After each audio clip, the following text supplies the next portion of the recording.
Catalunya lidera el rànquing europeu de prevenció i d'extinció d'incendis forestals. Així ho confirma el grup d'experts europeu que aquest matí ha visitat el parc de bombers de la regió d'emergència Centre.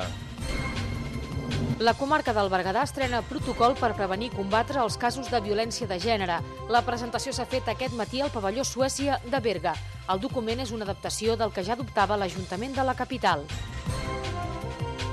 L'Institut Català de Finances concedeix un crèdit valorat en 1,5 milions d'euros per liquidar part del deute acumulat als proveïdors. L'import global en factures pendents ascendeix, però, als 5,8 milions. Actors del musical Hoy no me puedo levantar visiten el Teatre Cursal de Manresa, on durant el mes de gener hi representaran 7 funcions del muntatge que ja han vist milions d'espectadors arreu d'Espanya.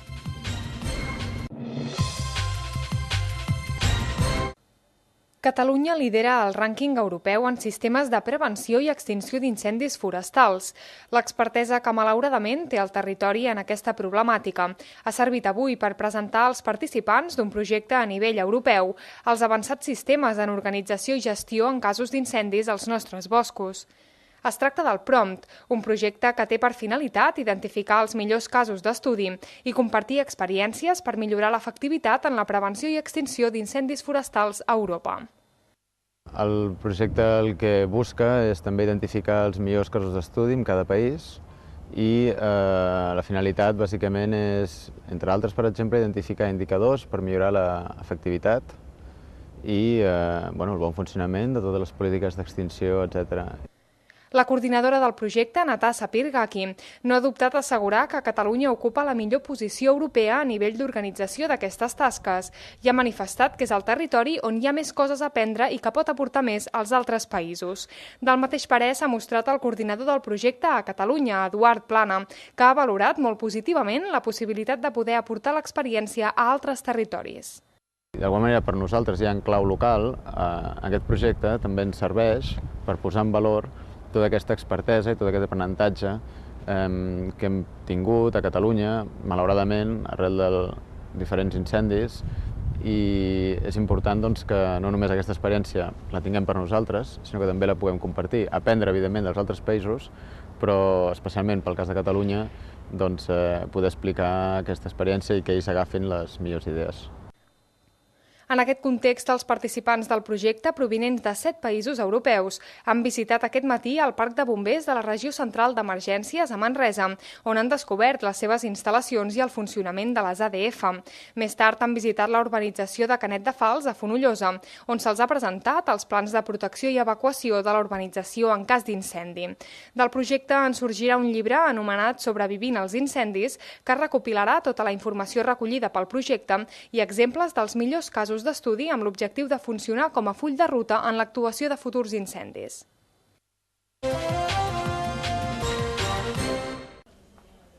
Un circuit perquè les administracions, institucions i agents socials vagin a la una a l'hora d'afrontar els casos de violència masclista.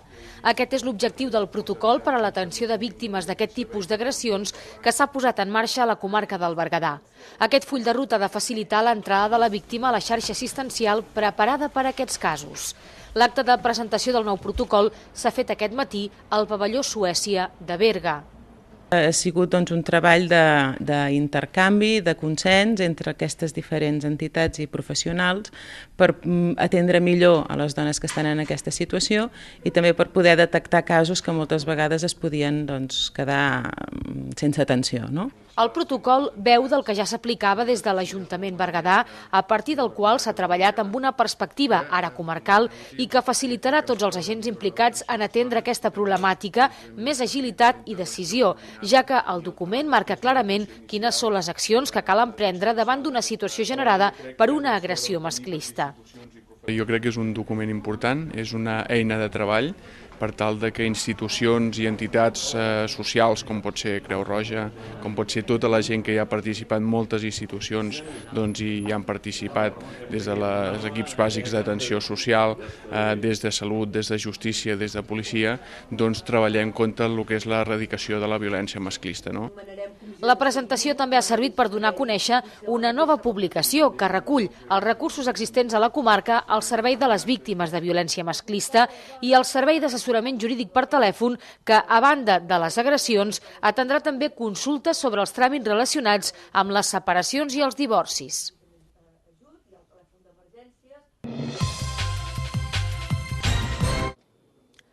L'Ajuntament de Berga ha aconseguit 1,5 milions d'euros de l'Institut Català de Finances per afrontar part dels pagaments pendents a proveïdors. El consistori ha signat la concessió d'un crèdit que s'esperava materialitzar el mes passat. Aquesta quantitat, però, no serà suficient per cobrir els prop de 6 milions d'euros acumulats en factures a empresaris que en un moment o altre han estat contractats pel consistori berguedà. La notícia ha estat ben rebuda pel sector empresarial de la comarca, ja que eren molts els petits empresaris i autònoms que tenien factures pendents per cobrar amb el consistori. La falta de liquiditat de l'Ajuntament havia posat en una situació difícil alguns d'aquests petits negocis que ara estan a l'espera de saber amb quin calendari té previst treballar l'administració per liquidar aquests deutes. L'import restant que no cobreix el crèdit concedit per l'Institut Català de Finances i que permetrà saldar els 5,8 milions d'euros es cobrirà, segons ja va avançar l'alcalde de Berga, Juli Gendrau, amb l'import de les subvencions provinents d'altres administracions i taxes urbanístiques.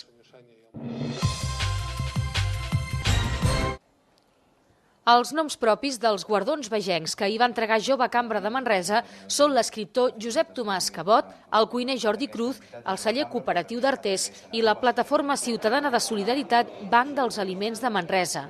Enguany s'ha complert la 23a edició d'aquests guardons, que són el reconeixement a un jove, a un personatge i a una entitat o empresa per la seva contribució al desenvolupament global o sectorial de la comarca del Bages. Són persones sempre molt destacades en els seus àmbits, no? I sempre persones destaquem, o sigui, la gent que porta la comarca, no? El Bages, no? Que o sigui, té els seus coneixements però no ha marxat fora, sinó que sempre treballa des de la mateixa comarca. A l'apartat jove del guardó Jove Cambra ha distingit enguany el cuiner manresà Jordi Cruz, que ha aconseguit amb 32 anys 2 estrelles Michelin per al restaurant L'Angle a Sant Fruitós de Bages. La professió destaca d'ell especialment la seva coherència i la seva idea pròpia de cuina d'avantguarda més enllà de modes i tendències. El celler cooperatiu d'Artés es va crear el 10 de gener de l'any 1908 d'un grup de pagesos d'Artés que es van unir per sumar esforços i formar el Sindicat Agrícola d'Artés i s'ha fet en aquesta edició amb el guardó vegenc en l'apartat d'empresa. Finalment es va concedir també a la plataforma ciutadana de solidaritat Banc dels Aliments de Manresa el Premi Extraordinari. Aquesta iniciativa popular, sense inscripció política, religiosa ni de cap altra mena, que va aparèixer a l'abril de l'any 2009 amb vocació temporal com a resposta a una necessitat real generada per l'actual crisi econòmica, atén actualment al local de la carretera de Vic a unes 600 famílies i compta amb uns 80 voluntaris.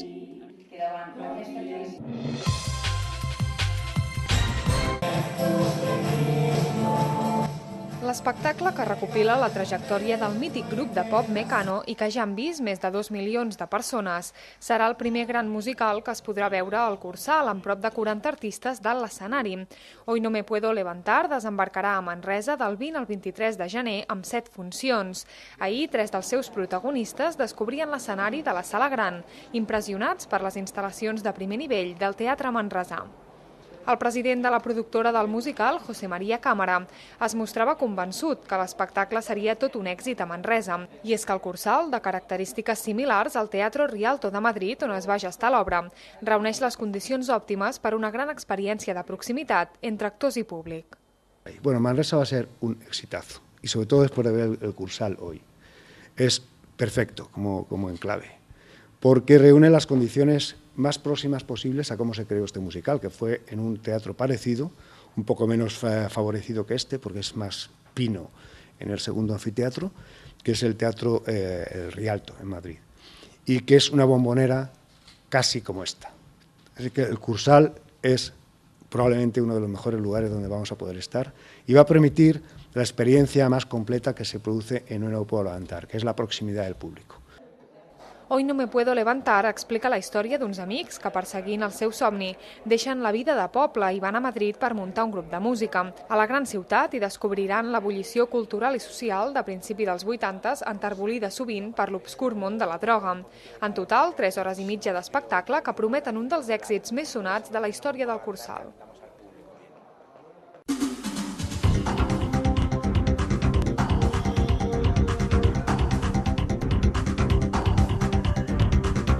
Temps estable amb predomini de sol durant tot el cap de setmana, però això sí, amb molt de fred.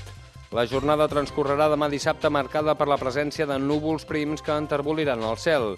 La situació millorarà de cara a diumenge amb una jornada plenament assolellada. Les mínimes continuen baixant i oscil·laran entre els 4 i els 5 graus sota zero demà dissabte. Seran una mica més altes, però encara negatives la nit de diumenge a dilluns, amb valors entre els 2 i els 3 negatius. Màximes de 9 graus a Manresa i de 5 a Berga i Solsona.